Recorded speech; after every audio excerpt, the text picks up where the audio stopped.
Now, from Wichita's most listened to sports radio, 97.5 and 1240 KFH. This is Sports Daily with Jacob Albrocht and Tommy Kester.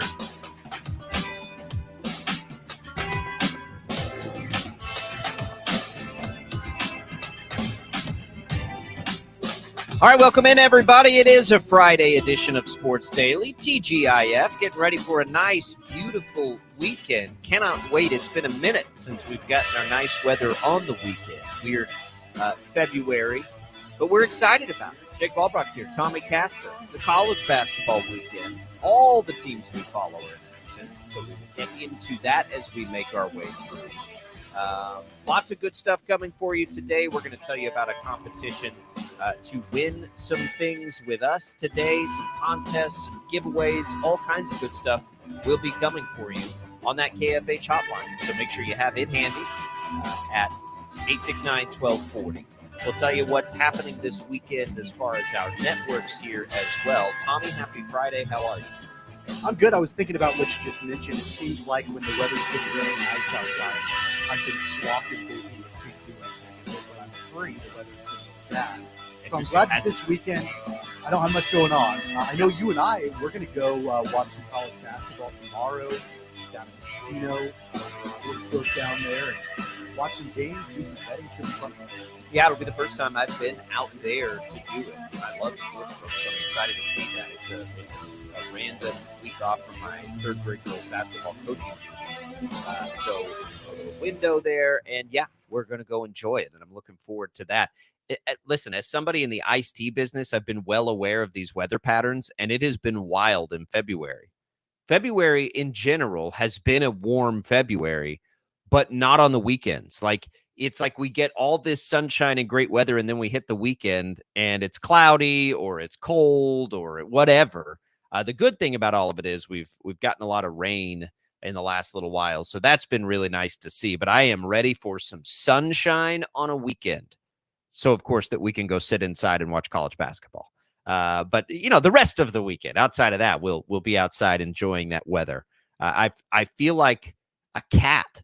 Like when that sun comes out, I just want to go sit in it. But the other problem is, speaking of that, all our trees and flowers are fooled. So I don't know about you, Tommy. Like my allergies are about 2 weeks ahead of schedule here. Normally, so I didn't have any allergies growing up because in the Texas Panhandle, there are no trees. And apparently tree pollen for me is an allergy thing. And so like all of a sudden I'm like, what is this? Is allergies. Like I'm sneezing all the time. What's happening? Normally, since I've lived here, it lines right up with March Madness. Like when I would be on the road or whatever, it was always when I was on the road. So we're like 2 weeks ahead. So with the sunshine, I'll power through it and listen to my wife nag me for how often I'm sneezing because the sunshine will be worth it. Tommy, something that came down, or at least that I saw at the very end of our show yesterday, that involves the CFP, and it involves the CFP and the reorganization of college sports. You can bet that we're going to talk about it here. But there's already talk, and Fitz mentioned this yesterday, about, we got the 5 and 7. We all like that. But then what comes? Because that's only good for the 24 and 25 season. That model is good for 2 years. And then now they have to figure out what happens after, for 2026 and moving forward. So I think they're all just sort of, brainstorming a bit with this right now. But there has been talk of expanding the playoff one more time to 14 or 16 teams. And like automatic qualifiers from each of the leagues. So I kind of wanted today just like, so as we're reimagining this, and I know we're already going to get the change that's going to make it so much better. So if they're going to change it one more time, and that one looks like it's going to be the one that sticks for a while, like what is our best case scenario for this? Just like in a personal opinion, like what would be the best way to do this? And so, I think about this stuff all the time. Like, what would I prefer? In Division II, where I covered for a lot, went to school at a Division II school, followed it while I was in school, followed it for a long time after I was out of school. I mean, the playoff, I think it's 32 teams or 24, something like that. And I never had a problem with it. Now, they break it down into region, and then they break each region into 8 teams. So 8 teams from regions get in. Now, I don't think you need to do that. But I will say 16 has always felt like the number to me. I didn't have to have 16. Like, I'm fine with 12. I'm totally okay with 12. It needed to be more than 4, certainly. I probably would have been okay with 8, but I'm definitely okay with 12. But I think I'd be even better. I think I'd be even better with 16 because it does, like, all you do is miss the bye. Here's the other thing about getting a bigger playoff, Tommy, and I think this is, and look, I'm just talking about from like a fan's experience and everything else, not the players, certainly.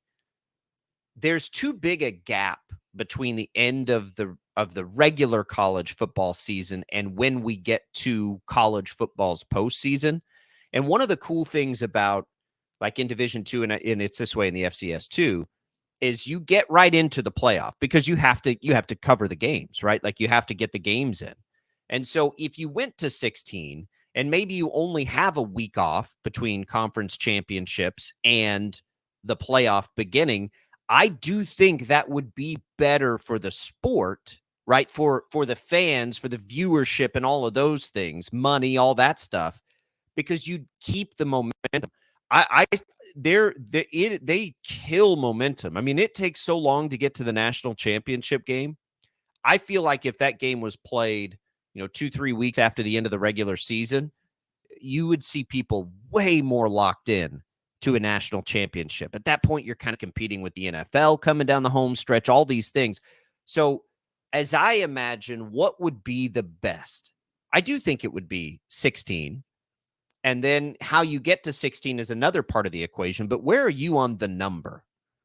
I think if you're going to go any bigger than 12, whether they go to 14, after the first couple of years of 12, if they go to 16, I think you could maybe even go to 20, depending on what that number is. If you go bigger than 12, I would be okay with that. But then I also think that it's okay to build in an incentive for the top 4 teams. Do a bye week, for the first 2 teams, or you don't have to play in that first round, because I think that if you're doing, like, let's say you do 16 teams and then you've got the top 4, and that can be a big reveal like we do every single year for the top 4.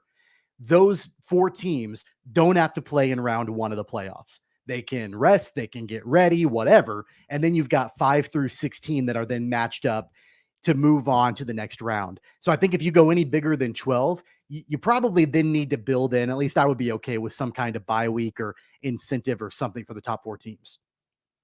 But you'd have to, because in a 16, 8, 4, 2, 1, I don't know how you could do that with 16. You'd almost have to have 14 or 18 to do that. Yeah, you could do something like that. And 14 would be interesting.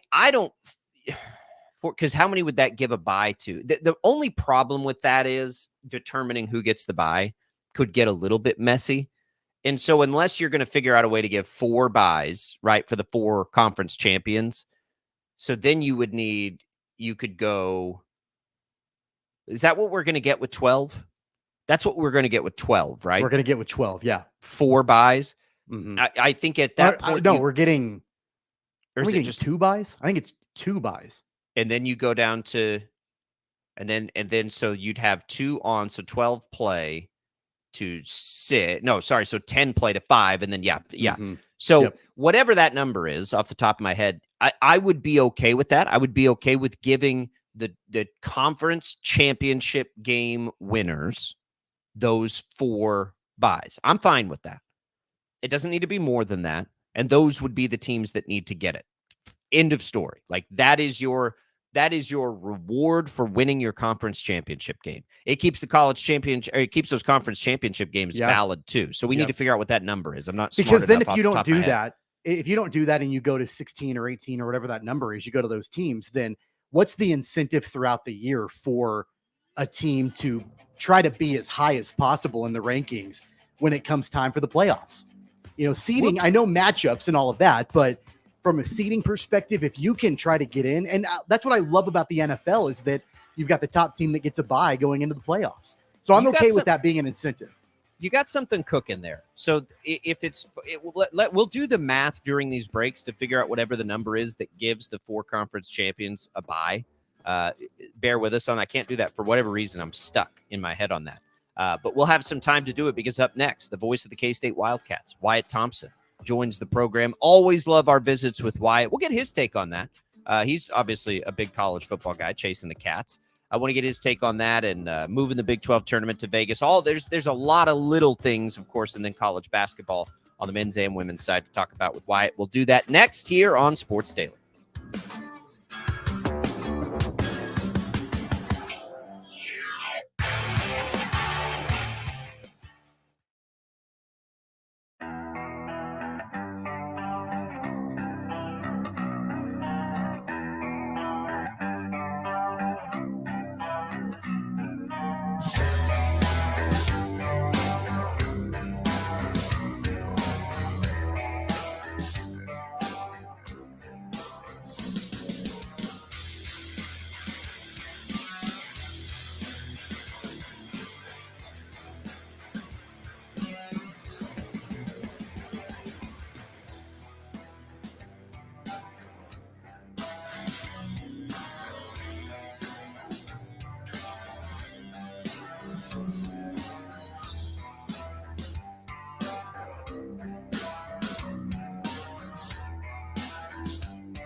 Inside information on Kansas State. Let's go now to the voice of the Wildcats, Wyatt Thompson. All right, welcome back in, everybody. Wyatt Thompson joining us, voice of the Wildcats. Always appreciate these visits from Wyatt. It is a very busy time and a lot of different things to hit, and we will get to basketball in a minute, Wyatt, but we've had other news items pop up this week that I want to get your take on. We've got a new location for Big 12 Media Days. We have a new finalized format, at least the next couple of years in the CFP. It's been a busy time, Wyatt. Let's first start with the CFP. So we know it's 12 teams, and now we know it's going to be a 5-7 model, which certainly benefits K-State, certainly benefits the Big 12. Something that I have been very, very nervous to make sure this happens. But now that it's happened, how much buzz and excitement do you think that adds to this next season, knowing that in that format, we've got really two schools in this state that have a legitimate chance to reach the college football playoff? Well, first of all, good to be on with you. I love the subject, and I think you're right on task there, because I think everybody is excited about it. It's such a wonderful change from my perspective for the entire college football landscape. I just have always felt like, 4 wasn't enough. It needed to be more than that. I don't know that we have all of the answers yet on how the bowl season will work, but that's okay. I think with the expansion of this, you are absolutely right. It is going to give teams like Kansas State and Kansas and Oklahoma State and those types of teams even more to get excited about between now and the 1st of August when camp starts. Do you think that there is a number that can get too big for this, Wyatt? Do you think that obviously they're moving to 12, but I know that there's been speculation that after the first couple of years, it could move to 14. Do you think it could get too big? Well, I got asked that this week on the basketball tournament. I know you guys have been keeping up with that too. There's a lot of talk out there about expanding the tournament. And I actually asked Coach Tang about it on the radio show last night, and he said he is all for it because at the end of the day, and I'm paraphrasing a little bit on what he said, but it is a player's game, and that's what they play for, so why not? And he made an interesting point. Let's say we get to 100 teams out of the 350-ish that play. How many more games are we really adding? Probably not that much to the 64 to 68 that make it now. I thought it was a pretty good point. I don't know that you can get too much more above 14 or 16 in the college football playoff. How do you guys feel about that? Because I think that'd be probably about as good as it would get. Yeah, 16's always been the number that stuck in my head. So, I went to a Division II school, Wyatt, and well-versed in their large playoff format. I believe it's 32. I think they go 4 regions and 8 teams get in from each region. I don't think it has to be that big, but I'll also say it was a lot of fun. But I think 16 could be there. Tommy brought up a good point just before we came on with you, which is why this is top of mind. Maybe whatever the number is to get the 4 conference champions, like a first-round bye, but to reward winning a conference championship and add emphasis to those conference championship games. So maybe whatever the number is that gets those 4 a bye, and with that, I guess that would be either 12 or or whatever it ends up being, but guarantee that, I'd be good with that too, because I do think that reward could be valuable. And the other part is, like, whatever the number is, to push this thing closer to the end of the regular season and not have that gap, I also think benefits the sport. I don't know if it benefits the players, but it definitely benefits the sport and the fan experience to get it closer without the gap in between. Yeah, I think those are really good points. And let me start with the one about rewarding the 4 conference champions. I really think that, we've kind of gotten away from that a little bit. Maybe not totally in all leagues, but I think there should be value in that, because that's what you're really playing for to start with.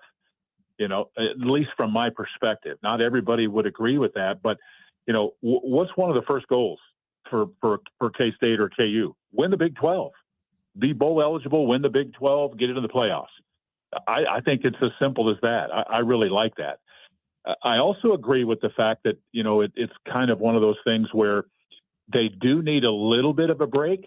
And I respect and understand that. I'm talking about the players, but I do think that gap is pretty wide. I mean, K-State went from late November to, the bowl game. That's a pretty long stretch without really doing a whole lot other than about 15 practices. So I'd like to see that tightened up just a little bit. That's just me. Well, you mentioned the Big 12, Wyatt. Of course, the other big news this week, media days for football, moving to Vegas away from Dallas. Your take on all of this moving to Las Vegas and kind of that spectacle that media days has become? Well, I will be blunt about this. I was really surprised that it happened until I found out that there was some scheduling issues in Dallas. We I think know that Commissioner Yormark is kind of one of those guys that is a marketing person and likes thinking big and globally and those kind of things. So I'm not that surprised that that's happened from that standpoint. The only downside for me, I don't think it's that really a big deal if you're in Kansas or whatever, or Iowa, and you're going to go to Vegas to cover Big 12 football for a couple of days. Is it that big a deal for the UCFs of the world and the West Virginias, or no? How do you guys feel about that? Because that's pretty long little John. But well, you don't have to go either.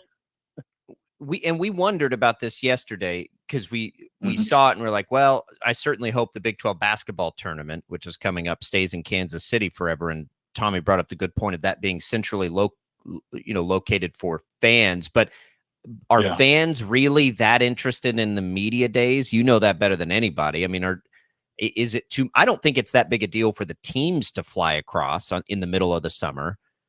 Are Agreed. Fans really coming to media days anyway? Like, is it that big a concern on location as far as that goes? I would tell you that the answer to that would probably be yes in the SEC, and a little bit less from the Big Ten.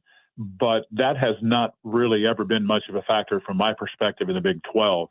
Yeah. As a matter of fact, I would tell you that my counterparts around the league, most of us go. There are a couple that consistently don't. And I don't necessarily think that they, absolutely have to be there. It's a scheduling conflict for both of the guys. One of them actually, Toby's leaving the league and going to the SEC. So maybe that'll change for him. But it's a good point, because I think, if I'm being honest, most of the media guys, gals are going to love going to Vegas, I think. I'm not the world's biggest gambler, so it probably isn't that big a deal for me, but I'm not anti-Vegas either. I did the Las Vegas Bowl on national radio this year out there and absolutely loved it. Loved the facility, loved the game. It was great. How much of this, Wyatt, do you think is Brett Yormark continuing to, wanting to try to make the Big 12 a more national brand? I mean, we know about what he's doing in Mexico for basketball next year and all of that. I mean, it seems like it's been a big focus of his to take the Big 12 away from just being a regional conference and really trying to have it compete with the big boys. It would be my opinion that that's kind of been the goal all along. He is a global thinker in the little bit that I've been around him. I've probably had more discussions with Gene Taylor, the athletic director here at K-State, about Brett Yormark than I've had with Brett, in a one-on-one scenario. But there was a couple of times where he was on our campus and part of a weekend scenario there. And one of those times I had an opportunity to do a really neat Q&A with him for about 30 minutes. And he was very engaging, not only with me, but with some of the donors here at Kansas State and some of the fans. And I just think that's what he is. He's by nature, he's a marketing NBA guy and thinks big picture. I know some have criticized him a little bit for the Mexico thing, but if you can grow this and make it more national and to a degree international, I think you do. That's the way I believe. Yeah, I mean, and he's getting all kinds of different. Look, I don't know what's going to happen with one more curveball for you, and then we can talk college hoops. I don't know what's going to happen with this potential sports mega network that's happened or that's being rumored about, but like things are constantly changing. And if that, impacts at all some of these TV deals and everything else, based on the way we've seen, however long it's been now, I guess about 18 months of Brett Yormark, I'm glad he's there, because I just don't think any of this is going to be simple. And his forward thinking seems to be the way to think about it, because it could all change again if something like that happens. I agree with that. And I would augment what you're saying by saying this. I think if you go back a little bit in time, right after he became the commissioner of the Big 12, he basically extended the television rights agreement with the TV partners of Fox and ESPN and ABC. And I think that strengthened the league. And it wasn't that much longer after that you started to see, the issues with the Pac-12 and this is just my opinion now, exceptionally poor leadership. And now here you are all of these months later and you see what's happened. So I think you have to be aggressive, but smart. There's always a fine line in everything, I suppose. But again, I think he has done a really good job. The people that I talk to around the league, I think would say that also. And he does want that Big 12 brand out there. You mentioned about the tournament in Kansas City. I do have to say, I think he's well, I'll say it this way. I think he was blown away at what the tournament was in his first year last March. And I'll be anxious to talk to him again this time and see how that goes. I think he was surprised by the attendance and just the fans and the response to the Power and Light and all that stuff. Kansas City is a great basketball city, guys. You know that. It has been forever and ever. I mean, there have been a lot of Final Fours played there over the years ago, and they love their basketball here. Just a fact. Well, let's talk more basketball, Wyatt. Since we talked to you last, a rough week for the Wildcats, a 3-point loss on a last-second shot against TCU on Saturday. Big Monday, just a quick turnaround for Kansas State, a 6-point loss to Texas on the road. They're back at home now. Tomorrow, BYU. They played BYU a couple of weeks ago, a 6-point loss to them in Provo, and now BYU comes to Manhattan. Just take me through this last week for Kansas State from your perspective. I know it's been a rough stretch of basketball for them. What do you think it's going to take for Kansas State to turn things around starting tomorrow? Well, that's the question I get from virtually everybody, and I don't think there are easy answers to this, to be honest. It is a team that I think is continuing to try to get better, and they've focused on a lot of the little things, the guys kind of have that chant of everything matters, right? And whether it's taking better care of the ball, better cuts, better shots, more effort, all of those kind of things are on the table. The frustration comes in where you do play, I thought, a really good game in Austin on Monday night defensively, but because of the deficiencies that they had offensively and the lack of just putting the ball in the basket, it made for another frustrating close loss. I mean, if you'd have told me that going in, they would hold Max Abmas to 3 of 10 and Tyrese Hunter 3 out of 10, who wouldn't have taken that, right? K-State shoots just under 36%. Texas shoots 36%, and there wasn't a whole heck of a lot of difference between the two, but yet Texas kind of led throughout. And I mean, the best K-State was in the game was 4-4. They never led. Just so there's a lot there. I'm impressed by the fact that they continue to fight and grind, and yet, they're probably, if I'm being honest, they're beat down a little bit, and still, right, wrong, or indifferent, they're still talking about putting some things together here. One of the things that was mentioned yesterday, hey, we were 4-1 to start the league. Can we go 4-1 to finish? Stranger things have happened. You wouldn't bet on it probably, but we'll see. It's I keep saying it's not impossible, but it's certainly improbable. I do think Correct. there is enough meat left on the bone, but it's got to be just about perfect. When the Athletic last year did a really nice job sort of going through, and this would have been before last year's tournament, but going through and seeing historically like some of the worst net ranking teams who've made it in, some of the best net ranking teams who haven't made it in. And one of the big things that stands out, I think, in all of that is how many quad one wins you have. And we know those are the most valuable thing. And I think, right, we know K-State will get at least a couple of them with KU and Iowa State. I think probably BYU at home still is one, and Cincinnati on the road might be one too, plus whatever you get in the conference tournament. And so they have 3 quad one wins right now, but they're going to have an opportunity. And some of those teams that made it in despite bad net rankings, one of the numbers that stood out was 5 quad one wins. K-State's got an opportunity to go pile up some quad one wins and give at least the committee a chance to look at that and say, God, they got a bunch of these big time wins. I think that's the ticket. I think it all matters just how many of these good teams they can beat down the stretch. Yeah, I'm with you there, because if you look at what's left, you probably take West Virginia off the table because they're 145 in Ken Palm and 151 in the net. Yeah, that doesn't help. But when you look at Cincinnati, they're 45 in the net, 41 in Ken Palm. Then you got Kansas is 17 in both. You got BYU, who's 11 in the net, 15 in Ken Palm, and Iowa State is 8 and 9. So you're right. Impossible? No. Improbable? Probably. But yet there's enough there, like you say, meat on the bone to just keep striving and trying. And that's, at this particular point, that's all you can do. And you just have to hope that, you can kind of get back to the way they were playing when they were 14-4 and 4-1. No guarantees of that, but that's the goal.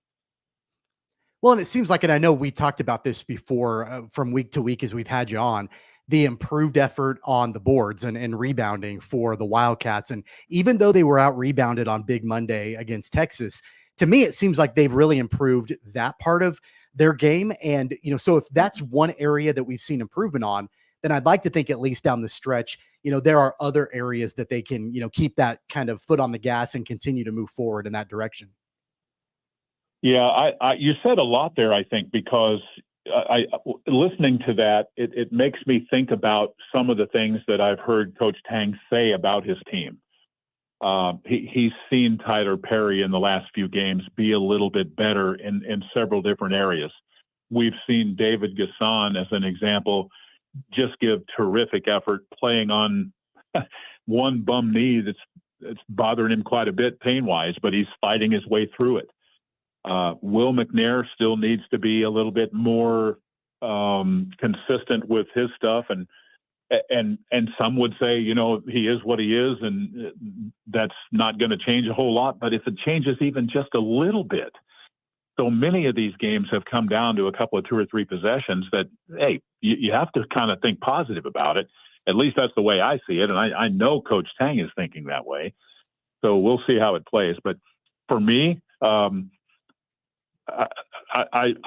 concerned about Saturday just because of BYU and how they play, and I just think they're a really nice team. So K-State will have to play well. And if they do, then you get West Virginia. Then you're off a few days and go to Cincinnati. Hey, who knows if you can get that one? Now you're down to those last couple of 2 or 3 games. So we'll see.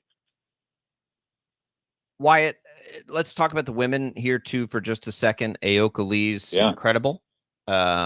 She She's doing it. It seems like with a bum leg or two. I mean, I don't know. Is she going to be able to be healthy? And do they need her to be? I just am trying to get a realistic expectation of what kind of run they could make. I think they really can if she's good to go. Have you heard, like, is there a chance that she's completely healthy, or is she going to have to play limited like she did very well the other night against West Virginia? Yeah, a lot of people would not get put up 34 and 12 or whatever it was in 25 minutes if they're not totally healthy. But I do think she's going to fight her way through this. Yoki's just been a unique young lady to be around, and I'm not around her as much as Brian and Matt are calling the women's games, but I've dealt with her on the Catbacker Tour, and I see, as many games as I can and still do my work with the men.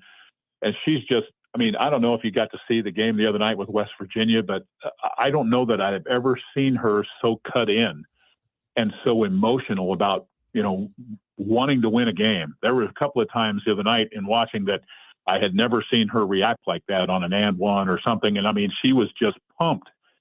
I think she has a pretty good feel for this team that they could be good enough to make a deep run. And she desperately wants to be a big part of that. And she's, if she can fight her way through it and be anywhere in the vicinity 100%, to me, then it comes down to everybody else kind of doing what they do. And if they get the right matchups and make shots, and I know that's easy to say, but Serena Sundell has played really well and really solidly for them this year. The Glenn twins are good. Think about the other night when Serena goes down, Terrence Ides, the freshman, comes in and makes a monster three and steals the ball from one of the best players in the league. So they've got pieces. It isn't just Yoki, even though she gets all of the or most of the credit. But they're different with her, certainly, and clearly different without her. They need her on the floor. Yeah, they need everybody on the floor. We know the women's tournament is a grind. We're just excited about it because it's, in the decade or so I've been here, this is, probably the first time, not just with K-State, but really any of the teams that we follow, that we've got a women's team that looks poised to be able to make real noise in that tournament. And everybody's really excited about it. And we're hoping that they can make that kind of run. It's just something, it's been a long time in this region that we've been able to see something about that. So it's pretty cool. Yeah. They've got a really big game, Sunday in Lawrence too. And KU's, they've been a little more up and down, but I tell you, when they were here, Yoki didn't play, Aoka Lee didn't play, and their big girl got hurt early. Hopefully they'll both be able to go. That I don't know if you guys want to drive to Lawrence to watch a good women's basketball game, but there would be one there on Sunday afternoon. That's for darn sure. Yeah, it's been something we've been following closely. I love it. I'm a huge women's basketball fan growing up. All right, Wyatt. So you guys have the game this weekend. BYU, gotta have it. Noon is when the broadcast starts. You don't have to make all that trip to Utah. So what do you guys have coming up on the second round with the Cougs? Well, it's going to be interesting because we'll have some pregame comments, as always, from Coach Tang. We'll have the coach with the scout, just kind of a breakdown of what's happening in the league. And we didn't talk that much about the Big 12, but you guys and everybody listening knows what it's been like. KU's at home this weekend against Texas. You've got Houston playing really, really well. Iowa State playing really, really well. We'll headline some of that stuff. Then we turn right around and play Monday night at 6:00 too. So I've got a baseball TV broadcast to do on Sunday too. So it's going to be kind of a fun weekend here. We've got baseball, the home opener today, and play tomorrow afternoon and Sunday Sunday morning. Actually, they moved it to 11 a.m. So weather's supposed to be a little windy, but warm. We'll take it. Oh, yeah, we can take the whiz Kansas. We'll take February wind as long as it's warm. Wyatt, enjoy it all. We'll be looking forward to the call tomorrow. Again, you can catch it. Pre-game coverage begins at 12 o'clock right here on KFH. Enjoy the home weekend, Wyatt. We'll talk next week. Thanks, fellas. Appreciate it.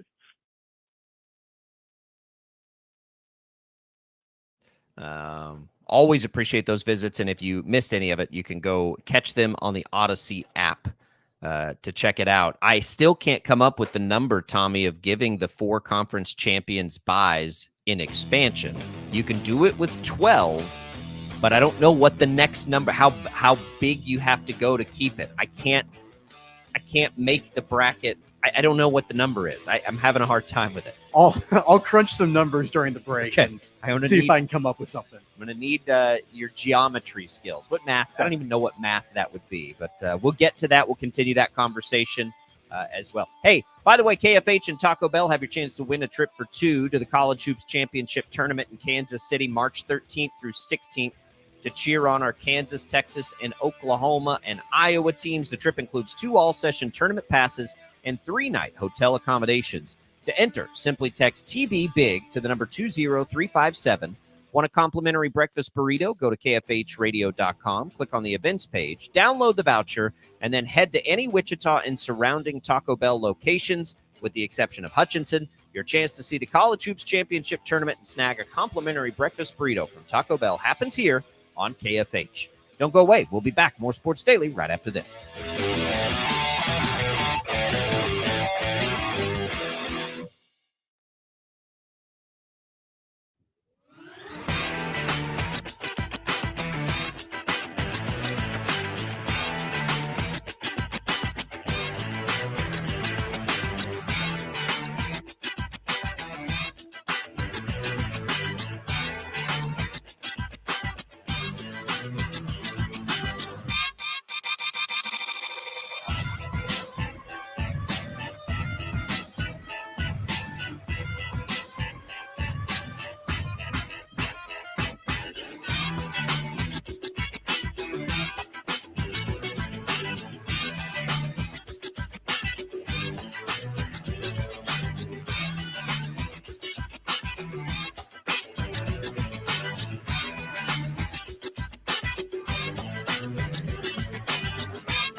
All right, welcome back in, everybody. Appreciate Prairie Fire Coffee for keeping us fired up. Mornings at KFH. The staff enjoys those great cups of Prairie Fire Coffee.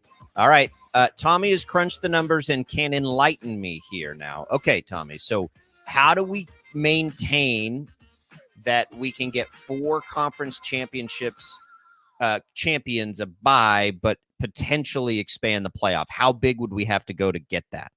So you'd either have to stay at 12 to make that work, or you'd have to go all the way to 24. That's basically the only way that the math works, and you don't to wanna have do all that. 4 teams get an opening round bye. Now, something you could do potentially, if you wanted to, hypothetically, is give the top 4 teams a bye, but then make the bottom 4 teams all play an extra game. That's kind of the way it works, like in the American Conference basketball tournament. The bottom 4 teams have to play in an opening round before it goes into, the actual tournament. So you could do that.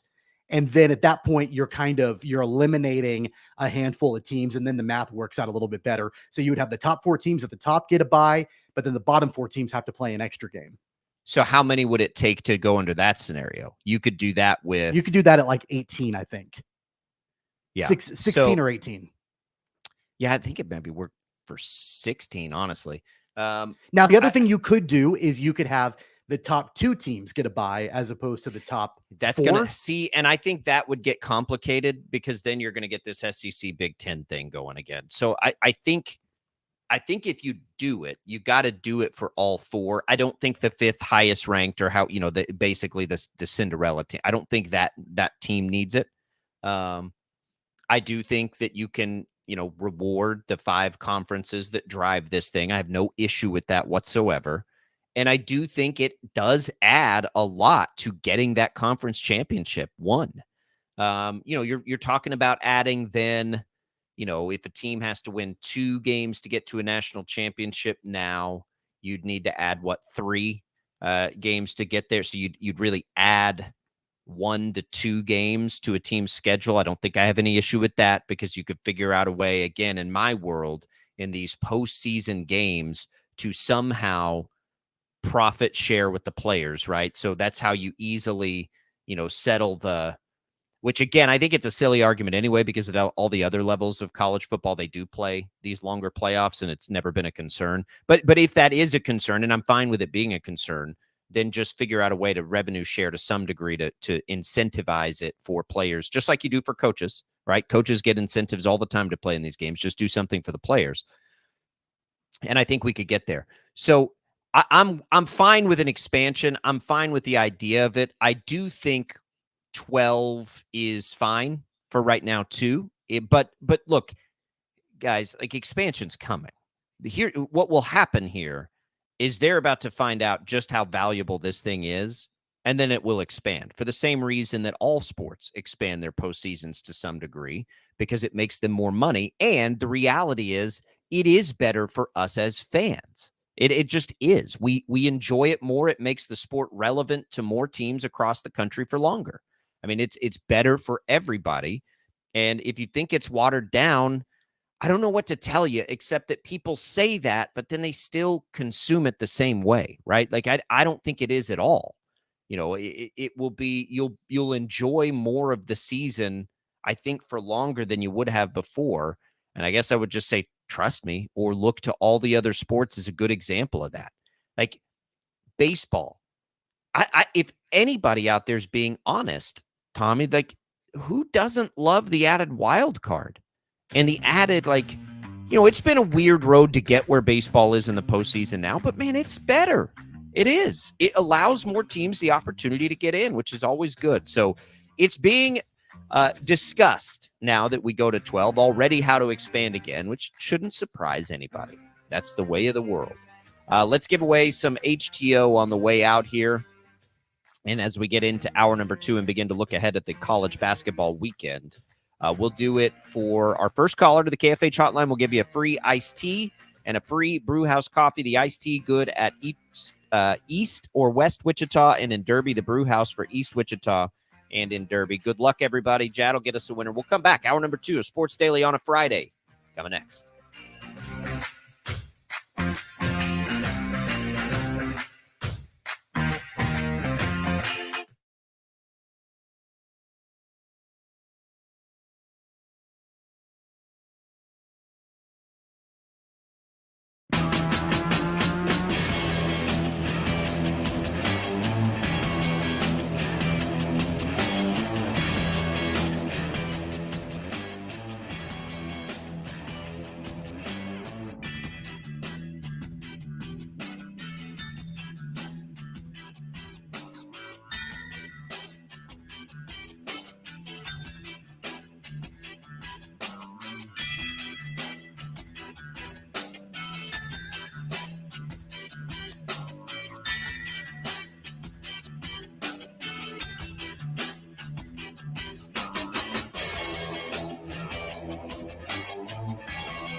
Now, from Wichita's most listened to sports radio, 97.5 and 1240 KFH. This is Sports Daily with Jacob Albrocht and Tommy Kester.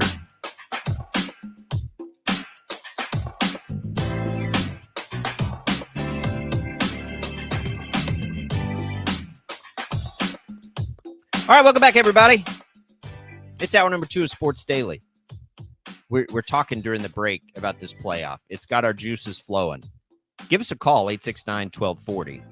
Let us know, like, what's your perfect scenario? Because so here's where this came from. We know it's going to 12. We get the great news that it's 5 and 7. It's great news for our teams around here. But now there's discussions, because that only goes for the next 2 years, what comes next. And they're already toying around with some of the ideas of, what you do and how you do it. So, 16's always stood out to me as like this great number because it's an even number. You have a 16-team bracket. But I do think Tommy brought up a bye, the potential for buys.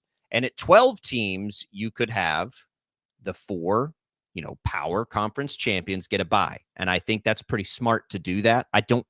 That's not quite that simple, I don't think, this year and how that will work. But I think in the future, you could do that and just directly tie those buys to those conference championship game winners. The reason that I'm starting to fall in love with this idea is because it adds incentive to the conference championship games, which I do think are an important part of college football. And so now Tommy did the math, and you got to get to like 20 to make it work, or more, to be able to have 4 buys, and then those teams go on to an even number to play out through. That seems, look, if they went to 20, it's not going to hurt my feelings. You will not hear me complain about it. I'd be fine with it. I do think it's not quite necessary, though, to get that big, especially in college football. So how do you do it then? And Jad, you brought up a good point about 16. So what was your point on 16? Well, it's just a nice even number for a tournament. I mean, Yeah. it works out bracket-wise with no buys. It's just perfect. And that may be where they land, but so the reason that Tommy's got me thinking about this now with the buy thing, the problem I would have there, and I think this would become a problem. So imagine in a 16-team playoff, it's a year where you have, let's say, I can't remember how it lines up, but basically you have 2 SEC teams playing in their conference championship game that are, shoe in, no doubt about it, right? And it's not even a situation where like hosting a game is on the line. Like, let's say they're number 1 and number 2, which is possible, right? Or number 1 and number 3 in the CFP. Well, winning your conference championship game at that point doesn't mean a whole lot. I mean, seeding matters to some degree based on home field. And I don't know, we probably don't know this yet, but how many like home games these teams will get to have on the way to whatever it ends up being. So that's an important part of it too. If you've got home field tied to it, then you do have some incentive, and maybe that's as simple. But if you don't have anything tied to it, that game gets watered down a little bit because both of those teams are in anyway. And so if you incentivize it with a bye, you better believe that's important, right? Home field might be the way to solve that. And maybe you just play them as home games. I mean, that's what they do at the lower levels. They play home games. And then at a certain point, you go to neutral site. Maybe when you get to 4, you go to neutral site. But for the 2 games prior to that, they're home games. Maybe then that's enough incentive to win that conference championship game. But otherwise, you do have that situation where you've watered those down. And there's always been talk about that, right? These getting watered down anyway. And are they even necessary? Are they even accurate as these leagues become so big? I think that they are. I think they're even more important now as you don't have round robin scheduling, as you don't have leagues playing everybody in the league. I think the conference championship games become even more important. I just want to make sure that those are an important piece still to the formula we have to get to the national champion. And that's where buys make a lot of sense. Maybe home field solves it. I don't know, but it would be a year-to-year thing with home field, whereas if you had a guaranteed buy by winning that game, it's locked in. Okay, so I'm going to try to paint a picture here and see if this would work. You go to 14 teams, okay? And the top 4 teams, seeds 1 through 4, get a bye. And you have the big college football playoff reveal with those top 4 teams where you know that they get a bye. They don't have to play in the first round. But then the bottom 2 seeds, so that'd be 13 and 14, have to play a play-in game. They play one game to move on to the next round. Then at that point, you've got an extra round with just 2 teams, and then they move on, and then you've got the bye with the opening round, and then everything moves on from there, and you go 4-4, 2, and 1 to get a national champion. That could potentially work, or maybe that'd have to be 16 teams. I don't really know, but you could do that where you've got the top 4 teams getting a bye, but then you've got the bottom seeds that have to do a play-in. And then really, ultimately, it's not even just 1 bye week for the top 4 teams. It ends up being 2 bye weeks for the top 4 seeds. And that could be something that, if you are, I don't know, Michigan, for example, you could probably, I think that they'd probably be on board with getting a couple of weeks off as the top seed potentially, to be able to get that time to rest and get ready for the race to a championship. Yeah, I'm with you. I think that look, I love that these conversations are happening now for college football like they've been happening for all the other sports for a really long time, right? Like, all I want for college football is to see it grow and be successful. And some of the things that, historically have pushed me more to the pro game, exist for the college game too. And the very first thing for me is most fairly finding your national champion. That's always been at the heart of it for me. I hate that Cinderellas never have a seat at the table. Like, why? Why would we starve ourselves of that amazing possibility of Boise State beating Oklahoma, being some sort of playoff game to advance Boise State, like getting that every year? That at least that opportunity is incredible. Look at what the bowl games have become. Nobody plays in them. Nobody cares about them. Like, we're starving ourselves of a legitimate postseason in college football, right? It's so exclusive and always has been. It just turns off too much of the country.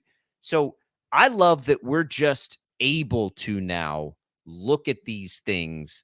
It's like it's like a kid and the cookie jars open right in front of you. Like, the possibilities for all of this are endless to grow this amazing sport that has always been regionally important to become nationally important. I think this helps all that, which in turn helps the schools, which in turn helps the players, and the schools be able to, whatever it looks like, compensate, like all the challenges that exist right now.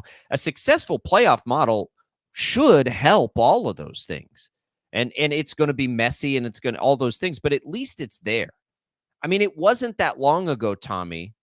Well, it still happens, right? At least it's 4 and not 2, where a group of people sat around and were like, yeah, you know what? I think these are the best 2 teams. Let's let them play. And before that, they didn't even have that. They were like, oh, we think this is all right. Season's over. We think that guy's national champion. Good job, everybody. Like, that's what we've been doing. It's ridiculous. I think that. So again, if we talked about this before, you relate it back to March Madness to an extent, because think about all the conversations that are happening right now and will continue for the next month, little less than a month from now. It's about bubble teams. Joe Lunardi has made an entire career based off of bubble teams, and it becomes this huge conversation for weeks at a time. Who's on the bubble? Who's the last 4 in? Who's the first 4 out? It's not going to be to that level with this for a playoff in college football, but the conversation will be about, okay, who's going to be number 14, number 13, as opposed to 15 or 16 and find themselves on the wrong side of it. And regardless of that, I think we know that those teams that are battling for a spot at the very bottom are probably not going to win a national championship. In the same way that in March Madness, we know that these bubble teams, unless they just absolutely catch fire, are also probably not going to win a national championship, but we still have the conversation. What we've been having are conversations about teams that are on the outside looking in, and they're number 5 or number 6 and could absolutely compete for a national championship. And they're left on the outside, not able to compete for it. So I think that just by making this change, you're able to improve conversations around that narrative, and you're able to, really make the sport that much more exciting in a time when really like that's kind of been taken away from us for so many different years. It's just so frustrating. Tommy, why would, let's just look at it this way. March Madness, I believe, is the second most valuable sports property on the planet. Well, at least in America. I don't know about on the planet, not excluding like World Cup and Olympics and all that stuff. March Madness is the second most valuable sports asset in America, right? Do you agree with that? Behind the, behind the Super Bowl. Yep. So you've got the Super Bowl and / NFL stuff, and then you've got March Madness. Why would that be when college basketball is not the second most valuable sport in America? You know what I'm saying? Yeah. So you take this product that is not the second most popular thing that happens in American sports, yet it creates the second most valuable sports thing that we have in this country, which is March Madness. It happens because that tournament and that, like, Tommy, I would guess, and I'll bet you I understate this. I would be willing to bet that 60% of the people that watch and consume March Madness do not watch 1 second of regular season college basketball. I would agree with that. And I think I might be underselling that number. I think it's probably more than that. I do too. But let's call it 60% because I don't have that research, and I'm pretty confident that it's at least that number. Yet they tune in and can like go nuts for it, like are crazy for it, right? We could achieve that to some degree. Same thing with college football. If it's now, you can't play games, you can't they don't go back to back, and you don't do all that. And Rick just brought up a good point with it, that part of the reason we love March Madness, right, is because of the Cinderella story. But I don't think that's the biggest reason. I think the biggest reason is the bracket, number one, filling those out, having fun. It is a social event. It is a pop culture event in this country, March Madness is. And yes, the Cinderellas add to it. And yes, it is far less likely to see Cinderella-type upsets in a college football playoff. But we're not talking about, the 64th team beating the first team like we have seen a couple of times now in college basketball. We're talking about the 16th best team beating potentially, the first best team. So you got to think about it that way, right? Like, you're still talking about really, really good college football teams when you get there, or in some situations, teams that had some sort of adversity early in the year, by the way, that came on real hot late and got in. Those are dangerous teams to a 1 seed. So it's not like you're going to have the Little Sisters of the Poor playing, Alabama in a college football playoff. That's not going to happen.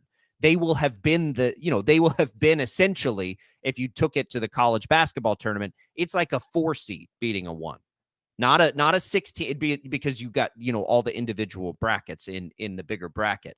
But we have missed on that so badly. It's to a far, far, far lesser degree. Look at the College World Series. If you're talking about that, now you're talking about, 90 to 95% of the country probably not watching a second of college baseball, but a far greater number tunes in to the College World Series because it's more of an event, right? It's more of a water cooler type thing. We could take then with college football something that probably, 40 to 50% of the country does care about, or more, perhaps, and then add that same sort of flavor.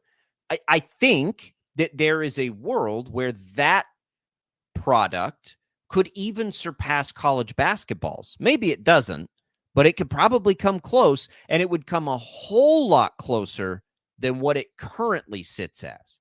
So that's why this is all exciting.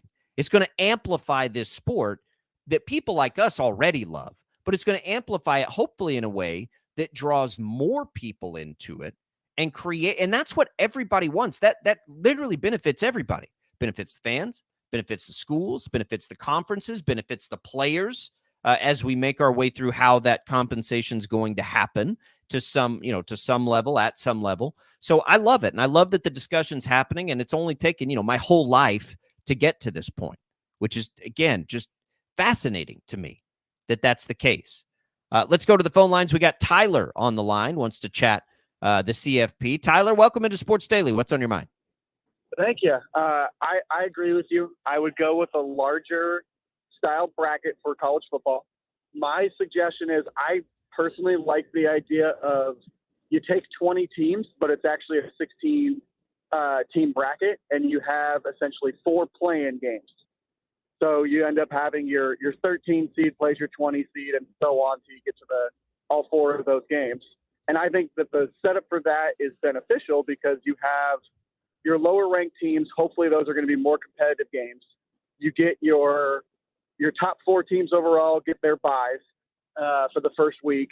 And then, then you're going to have, however it filters out, and from there, you're going to have your new overall ranking will play, whoever the 16 seed becomes will now play the number 1 seed and so on.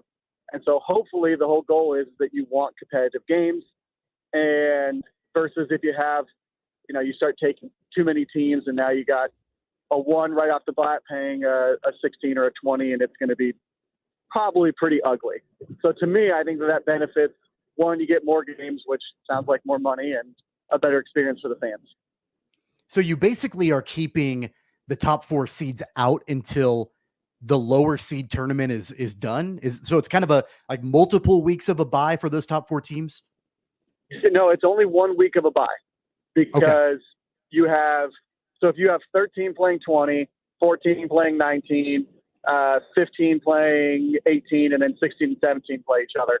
So once you go through that whole scenario, each of those teams play their game the very first week. Okay. Whoever wins filters into the 16 spot, 15 spot, 14 spot, 13 spot. Gotcha. So 1 through 12 don't, I guess technically you could have 1 through 12 kind of gets a bye in that sense. But really you get a play-in to get to the 16 because a 16 game bracket it's the perfect bracket, at least in my personal opinion. And then you get to where now everyone plays through it. I think it'll be more competitive, and you get a little more of that Cinderella story potentially. Anything that brings a Cinderella, Tyler, I'm on board with it. Like I think it, and it's less likely than in any other sport probably to see the Cinderella, but the possibility is always there. And people don't act like we've never seen Cinderella bowl games before. When people actually cared about the bowl games, we saw Cinderellas, once every couple years, probably, maybe not quite that much, but it happens. I mean, it does. And again, the talent disparity in college football is getting better through the transfer portal. It will. Like, there haven't been a lot of years where you could go into a season and, if we're being honest, realistically say like, yeah, my team has a chance at a national championship. K-State and KU can feel that way next year, right? Like, is it likely? No. Is it likely to reach the CFP? It's not bad odds. And then you have to think, okay, well, if those 2 teams are healthy and at their best, could they in a 1-game scenario take down team X, Y, or Z? Sure they could. Sure they could. I mean, we see it all the time. TCU reached a national championship game based on players they didn't have on the roster the year before. I mean, there was a transfer portal team that reached that far into the season. So it's always possible. And I know they got smashed you don't need to tell me they got smashed in the national. I know they got smashed, but they won the game before that against Michigan, right? So it's possible. And you know what? Here's the other thing, Tyler, Tommy. If some team gets through and gets smashed in the national championship game, that's been happening anyway. So who cares? That's where we are now. So what difference does it make? We had great games leading up to that point. So what if the team, if there's a team that just steamrolls everybody? But the reality is, with an expanded playoff, if there's incentives tied to reaching that playoff for the players, more players are going to want to go places and try to achieve that success. They're not going to want to do it sitting the bench somewhere. They're going to be a part of it somewhere else, and the likelihood that they'll do it goes up too. Well, and to your point too, that I just want to mention, so Super Bowls, we've had blowouts in those two over the years. The Chiefs got blown out 3 years ago against the Bucks. It happens from time to time, but there's never a conversation when that happens about, oh, we got to blow up the way that we get to this. Seattle beat Denver in 2014 by 35 points. And, nobody was like, okay, well, we got to change the way that we, do the playoff system and the seedings and all of that. These things happen. But for some reason in college football, there's always this, conversation and narrative about, we got to avoid the blowouts. That's not good for the sport. And I just don't get that. Last word there, Tyler. Oh, I'm right here. I was going to make just one last comment. The more games that you guys have, or the more games that are out there, then you'll have, in my personal opinion, you'll have fewer players that will sit out those games if they're competing for a national championship. So we as the fans get better product on the field. I think it's just a win-win all the way around.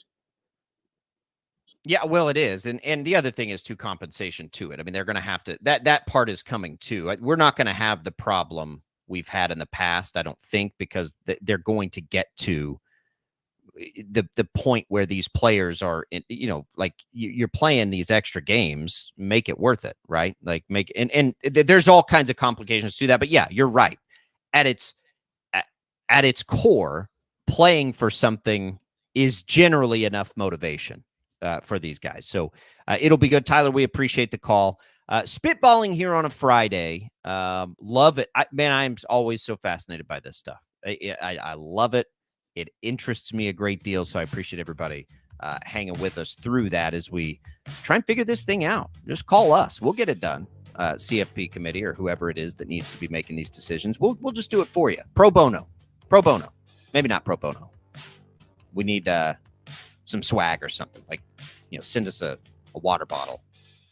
Or put us on the payroll. We can be consultants. I'm fine with that. I would absolutely welcome that. Yeah, we would do that for you. Our great gift to society. All right, we'll come back. We'll look ahead to some of the college basketball this weekend. We've done that with K-State. We'll do it with Wichita State. We'll do it with KU. We'll return on Sports Daily.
All right, welcome back in, everybody. Sports Daily here on a Friday, getting you ready for a big weekend out there. College basketball is coming, and we talked about K-State earlier. Wyatt Thompson with us. Let's chat now about KU, because KU is got a big one. You know, KU is going to be in the NCAA tournament. There's no question about that. It's where do they land? How do they end up? Where can they play? Of course, everybody wants to see them in Omaha. Are they a 1 seed? Are they a 2 seed? All of that stuff matters. And quite frankly, can they continue and try to win a Big 12 championship and navigate the short bench and, you know, the rest Kevin McCullough might need? Right now, Kansas 2 games behind Houston with 1 game against Houston to go. They'd need a little help there. They can control things against Iowa State, right? I think. Well, no, they just get Iowa State once this year and they lost. So they'll need help, and they'll need help twice. They'll need help from both Houston and Iowa State. But we know how the Big 12 is. I guess it starts there, Tommy, and then we can get into Kansas playing Texas. What do you think the chances are that both Houston loses 2 games and Iowa State loses 1? Obviously, Kansas can take care of half of Houston's needs on its own, but it can't against Iowa State. So is Houston, even if let's say KU beats Houston, is Houston going to lose then another game and Iowa State? I doubt it. That being said, though, it's not, really the best likelihood for Houston is tomorrow's game against Baylor. And then they also go on the road at Oklahoma. Those are probably the 2 toughest games remaining for Houston, outside of the Kansas game, obviously, to wrap up the season. But one of those 2 games would probably be the only other chance that Houston would probably take a loss down the road, down the stretch. But of course, like you mentioned, the Jayhawks have to take care of business at Houston in the final game of the season. That's going to be easier said than done for the Jayhawks. So I think it's a pretty slim chance that you're going to see Houston lose 2 games and Iowa State lose 1. And here's the other thing too. So you only play Iowa State, they beat you. You need them to lose twice too, because if you end up in a tie with them, there's the one head-to-head and they'd have you beat. So you need Iowa State to lose twice. Yeah, I think it's unlikely. Their remaining schedule is West Virginia, Oklahoma at home, at UCF, BYU at home, and K-State on the road. So it's not the most daunting remaining Big 12 schedule by any means. At UCF and at K-State, and the rest of them are at home. The chances are, and we've talked about this for KU. So at what point do you maintain this sliver of hope to win a Big 12 regular season versus getting the appropriate rest for your, thin benched team with your most critical player nursing a knee injury? That's a tough balance. I think that kind of what you're doing now, because I think that it is unlikely that they're able to overtake both Houston and Iowa State to win a conference championship.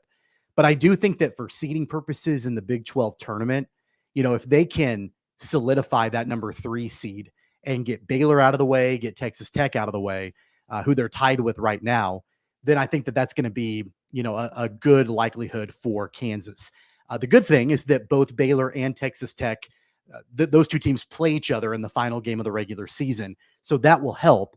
But of course, you're going to need one of those or both of those teams to drop another game. So, and you're going to need to continue to win yourself. So I think that if you can solidify 3rd place and get that number 3 seed in the conference tournament, that's probably going to be best case scenario because, like I mentioned before, I think it's unlikely that they can overtake both Houston and Iowa State, but I also think it's going to be fairly unlikely that they can overtake either one of them. Do you even care about the seed in the Big 12 tournament? Because at that point, if you're Kansas, you're playing everything at a neutral court, and really you have a slight home court advantage probably playing in the Big 12 not championship. Necessarily. I mean, it's not the end-all, be-all, most important thing in the world. I mean, but I think it means nothing. But as far as importance of if Kevin McCullough, the most important thing is Kevin McCullough being healthy. Yeah. Agree?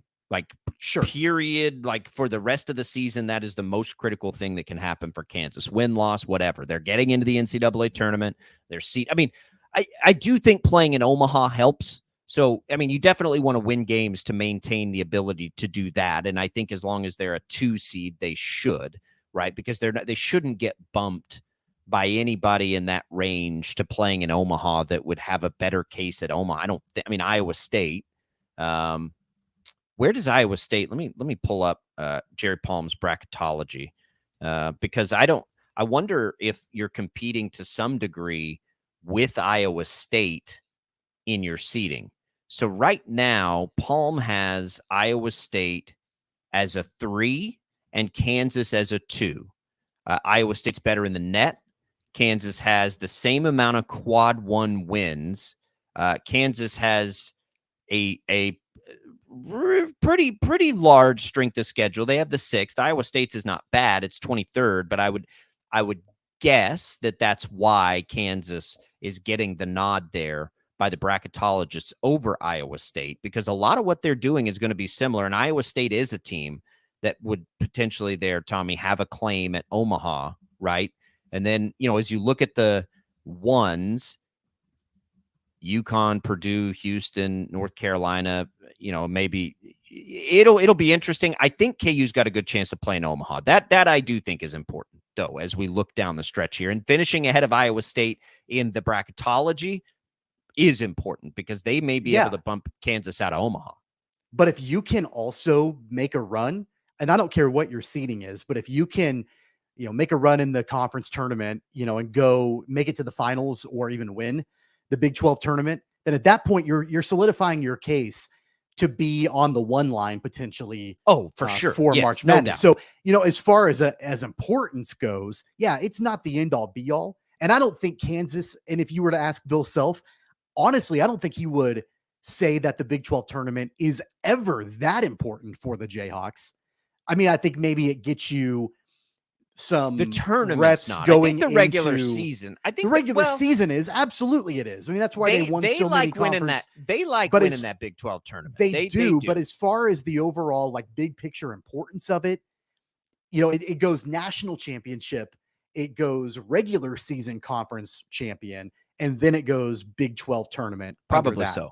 Yeah. So, but if you are able to win the tournament or even make it to the finals of the Big 12 championship, then at that point you're solidifying your case for seeding on Selection Sunday. So in that regard, it would be important. It's the difference for this year, because most years it's like you just want to see Kansas do all of it, right?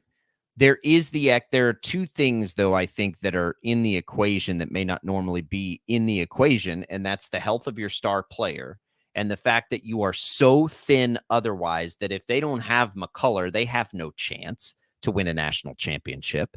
And so, like, that also looms for this team, right? That is something to factor in and consider that we aren't accustomed to considering for Kansas, because usually, like in most years, you've got 1 or 2 bench guys that can step in and help you. They don't have that this year. And so I don't know how you balance that. I mean, really, if we're being honest, what's most important in that is what is the actual health of Kevin McCullough's knee, right? If it's fine, then none of this really matters. But if it is something that rest will help, that time off will help, I think you got to at least consider it. And he's not going to want to do that. It's his last year of college basketball. He doesn't want to do that.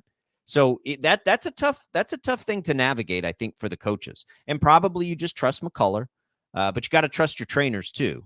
You got to trust the people telling you what's going to happen. If you overdo it here down the stretch. The good news is this week they got a lot of rest, right?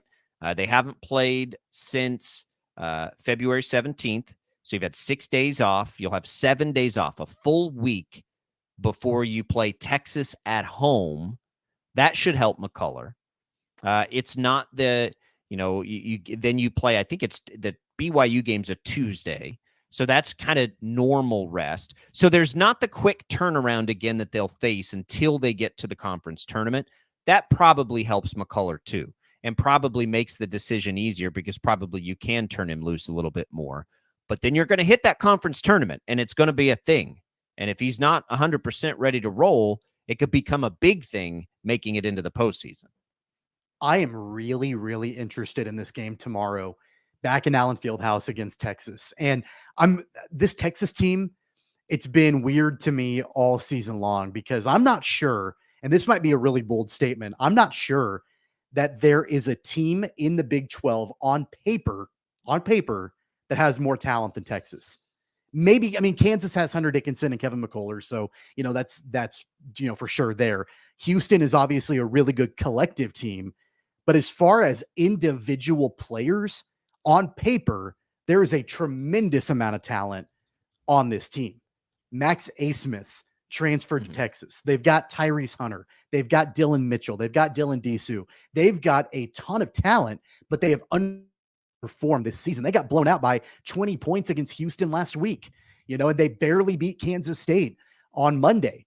So there are, I don't know, just it's interesting to me. And I don't know if it's, just the job that Rodney Terry is doing is not living up to those expectations or really what it boils down to. But looking at their roster, like they've got a tremendous amount of talent on this team and they're just not, I mean, I know that they're I think they're probably in the tournament as of right now. I don't think they're quite on the bubble from what I can tell, but they're fairly close and I expected a lot more out of them. Here's what I would say. I think Texas, if they get in, is just the right kind of team to make a run. Palm has them on the bubble, but near the top. So they are on the bubble. Okay. Yeah, but near the top of the bubble. He has them right now as a 9 seed. So I do like Texas as a team to make a run in the tournament because you really lean into a very talented guard like Asmus at that point. However, I think KU's in a really good spot to win big tomorrow. You've had all the time off. You get it at home. Texas has been volatile, if nothing else, this year, capable of beating West Virginia by 40, essentially, but losing to Houston by 20, right? They looked good against Kansas State. I think Kansas is in a pretty good spot. I don't know what that line is. I'm sure it will end up around probably, 6 or 7 if I had to guess. But I think Kansas is in a pretty good spot tomorrow. I like Kansas tomorrow. That being said, I agree with everything you said about Texas. And I do think they are, when you get to the conference tournament, if you're looking for a dark horse Big 12 conference tournament winner, Texas would be the team. Because I think that I think they're just as likely, though, to get bounced in the first round. I think that it's kind of that. Well, right. I think it's feast or famine for a team like Texas. Totally. And as inconsistent as they've been all season long, when they've looked good, they've looked really good. And when they've looked bad, they've looked terrible. And so I think it depends on what Texas team you're going to get and who their opponent is any given game in the tournament. So I don't disagree with you that they're built to potentially make a deep run. But man, I think if they come out flat, they are a team that could get bounced in the opening round. Absolutely. I say that because you'll get good odds on them. I don't think they're going to do it, but I do think they have the components of teams like we've seen that can go in and make noise. Athletic, great, elder statesman at guard.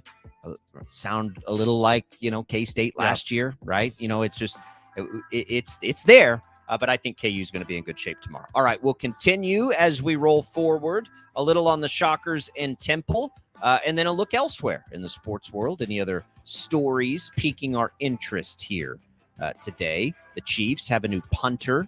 We can talk about that a little bit as we make our way through Sports Daily.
All right, everybody, welcome back into Sports Daily. Glad to be with you. Tommy, how much does it move the needle for you that the Chiefs are moving on from Tommy Townsend? They're changing punters here. It is an interesting time. I don't think it's a terribly big deal. This one's headline grabbing because of who they're bringing in as much as who is headed out. Tommy Townsend will always be fondly remembered for Chiefs fans. It's sort of like when they moved on from Dustin Colquitt. I remember having a conversation with an old coworker about how big a deal that was. And I was like, I don't think it's that big a deal. The Chiefs don't punt a ton anyway. Now, I don't want to downplay like the role Tommy Townsend had. He had some big plays through the postseason that had a big impact. And for a while, he was, one of the better punters in the league. Warren Sharp pointed out yesterday that he had a bit of a down year last year in general. But it's more about who the Chiefs bring in. And it's the punt god, you might remember, Matt Araiza, who dealt with a messy off-the-field situation. He was accused of some bad things. Those accusations and any legal proceedings were ultimately dropped to the extent that he, I believe, held the door open to even countersue if need be. So that is all behind him. At one point, he would have been likely the most highly coveted punter because of just the kind of leg he has. He led the nation in punting average, FBS record 51 of more than 51 yards in 2021. Had at least 6 punts of 70 yards. Again, I don't know how much that actually comes into play in the NFL. It's more about where you can place it on the other side. But look, it's as big a name and resume for a punter as there is. But Tommy Townsend on his way out. Araiza comes in. He'll cost them far less probably than Townsend would have. I don't think it should surprise anybody, but it is a headline grabber because of who they're bringing in, Tommy. Yeah, it's one of those situations where we know about the philosophy that Brett Beach typically has when it comes to paying players. It's been discussed all the time, and it's very well known, very well documented. And the amount of money, more than likely, that Tommy Townsend is a punter is going to garner on the open market, and just with his flair and personality and all of that, I mean, I think there are going to be a lot of teams that are going to want to jump at that and pay him. And it's going to be prohibitive, I think, for Kansas City to give him, the money that he is wanting and the money that he, honestly, he probably deserves because he's a really good punter. It's one of those expendable positions. And if you can bring in a guy like Matt Araiza, who is trying to rehabilitate his image and, was kind of in a situation that was unfortunate for him now that he's been completely exonerated from all of that, he's got a tremendous amount of talent himself. It makes a lot of sense for Kansas City to take a run at this instead of having to pay all that money to Tommy Townsend. I mean, it's priorities, right? If you can save any money at punter that helps you with your other spots of need, you do it. And so it didn't surprise me. I always thought we were going to be saying goodbye to Tommy Townsend as I saw the list of free agents because Colquitt, same thing happened with Colquitt. And I hope Townsend goes and has success and finds a spot and does all those things. But the Chiefs move on. And again, Tommy, the likelihood is we're not going to see Araiza very often. I don't think, this may have been the season where the Chiefs were the most inclined to punt ever in the Patrick Mahomes era. Mm-hmm. And that's great. That I don't think that they want to continue to play that way offensively. They were forced to. They're going to do everything they can this offseason to sort of make punting a last case scenario again as they move forward because they want to be able to be aggressive and do some of the things they've always been able to do offensively that they just weren't able to do this year at that position. I mean, it just none of this should surprise us, but Araiza, he is an attention grabber, but all of that situation that sort of put him in the spotlight to begin with seems to be behind him. And him clear of any wrongdoing in any of it, as far as I can tell. So the Chiefs have a history of taking guys in who have, checkered pasts. I don't know if it's fair to call his past checkered past because everything was dropped. So whatever. The Shockers, Tommy, we talked a ton about the Shockers this week. It's a game against Temple. For me, just do what you did against Tulsa. Please, just come in, gas to the pedal to the metal, never let up, big win, wire to wire, all that stuff, and get that first back-to-back win since late November. Yeah, I get it. And we talked about it yesterday.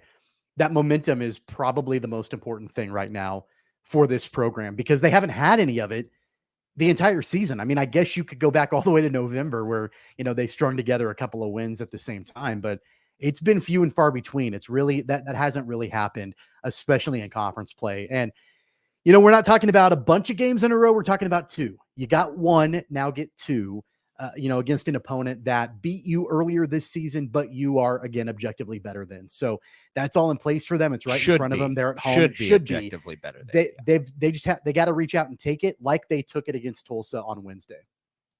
It's what needs to happen. And of course, you'll hear it on KEYN.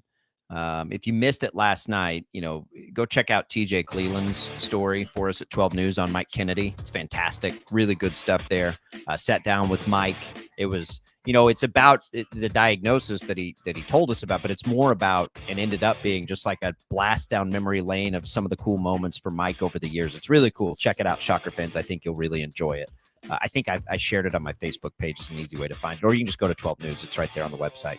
All right, we'll come back. We'll tell you everything that's coming up this weekend next on Sports Daily.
All right, Ted just went through some of this in his update, but I'll do it again just to make sure everybody's got it. So 12:45 today, you've got Wichita State baseball taking on Virginia. Then tomorrow, Wichita State baseball coverage begins at 10:45 against Auburn. That should be an awesome one. You've got K-State basketball. That game, by the way, tomorrow for baseball goes to KNSS because you've got K-State basketball here on KFH.